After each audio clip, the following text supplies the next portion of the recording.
참 말도 많고 탈도 많았던 인물, 바로 김기춘 실장인데요. 이제 임명된 지 1년이 지났습니다. 그동안 정치권에서는 김기춘 실장을 놓고 여러 가지 공방이 벌어졌었는데요. 동정민 기자, 네. 지금 1년을 맞는 김기춘 실장, 주변에서 반응은 어떻습니까? 네, 김기춘 비서실장이 여러 가지 부침은 있었지만 청와대 내에서의 위치는 더 확고해지는 분위기고, 어쨌든 우여곡절 끝에 지금 이제 730 재보선 승리와 2기 내각 출범으로 인해서 박근혜 정부가 다시 한번 일을 해보는 동력을 하는 곳이기 때문에, 하는 시기이기 때문에 김기춘 실장은 더 지금 이제 힘을 내서 일을 하는 오히려 그런 분위기입니다. 자, 근데 지금 1년만 하겠다던 김기춘 실장, 이렇게 지금 자막이 나가고 있는데 실제 1년만 하겠다는 얘기를 한 적이 있습니까? 김기춘 비서실장이 이제 주변에서 이제 주변에다가 나는 이제 욕심이 없다라고, 원래 할 때 1년만 하기로 마음 먹고 들어왔다, 이런 얘기를 했고요. 어제 이제 좀 재밌는 일이 있었죠. 매일 아침 8시 반에 지금 수석 비서관 회의를 김기춘 실장이 주재를 하고 있는데, 김기춘 실장이 회의를 시작하기 전에 참모들에게 오늘 할 말 없나요? 라고 물었다고 합니다. 그래서 한순간 이제 정적이 흘렀다고 해요. 누구도 그 답을 정확히, 그 뜻을 정확히 알지 못하고, 그러다가 누가 이제 그걸 알아차리고, 취임 1년을 축하드립니다, 이렇게 얘기를 했다고 합니다. 그러면서 이제 웃음이 좀 터졌다고 하는데요. 그게, 지금 매일 수석 비서관 회의를 하고 있는데 4일에 김기춘 실장이, 누군가가 이제 실장님 취임 1년 축하합니다라고 했더니 내가 임명장을 6일에 받았으니까 6일에 축하해달라. 그걸 이제 기억하고 이렇게 이제 농담을 했다고 하는데요. 어쨌든 김기춘 실장은 지금 상당히 좀 오히려 좀 청와대 위치가 더 확고해지는 그런 분위기입니다. 근데 지금 동정민 기자가 박근혜 대통령이 후보 시절부터 계속 취재를 해왔고 그 이후에 지금 청와대를 1년 반 넘게 취재를 하고 있기 때문에 아마 기자 중에서 가장 잘 청와대 사정을 안다고 저는 생각을 하는데, 김기춘 실장이 더 이어갈지, 아니면 그걸 감당할 능력이 되는지, 그런 건 어떻게 보십니까?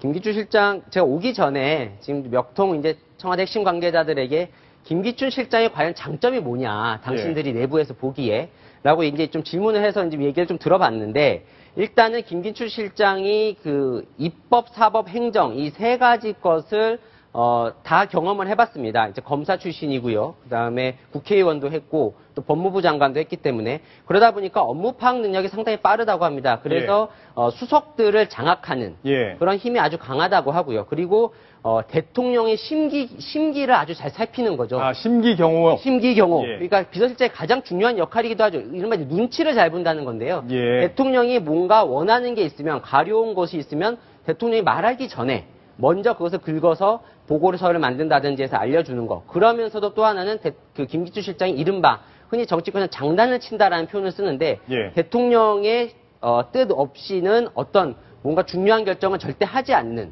그것도 이제 그 대통령의 심기를 경험하는 대통령이 거죠. 신뢰하는 가장 첫 번째 이유가 대통령의 뜻에 따라서만 움직이는 사람이다. 그렇죠. 그런 거죠. 그렇죠. 이제 뭐 사심이 없다고도 표현하지만 그런 겁니다.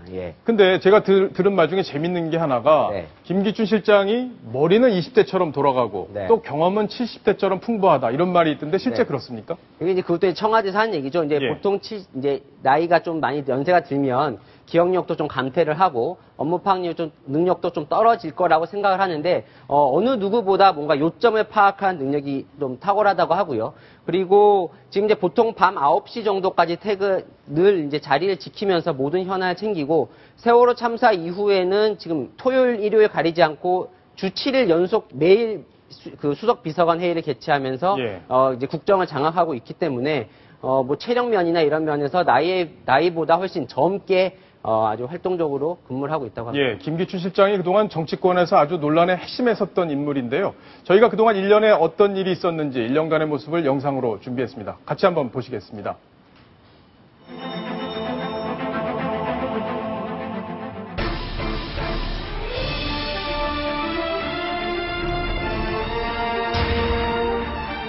청와대가 그 일에 관여하거나 개입한 일은 전혀 없습니다. 인사 추천과 검증의 실무 책임자인 김기춘 비서실장에 대한 적절한 조치가 시급하다는 것이. 물러날 의사 없습니까? 저는 자리에 연연하지 않습니다. 그럼 즉각 물러나십시오.